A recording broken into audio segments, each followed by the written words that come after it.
Ay, si Ding Dong Dantes po ito. Pahiram lang ako ng 1 minuto mo.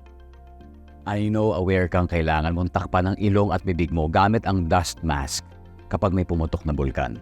Pero, paano kung wala kang mask? Ganito, kumuha ka ng basang panyo o bimpo para ma-filter ang nilalanghap mong hangin. Tapos, i-check mo rin siyempre ang mga kasama mong bata at matanda kung may suot silang mask para safe rin sila sa ashfall.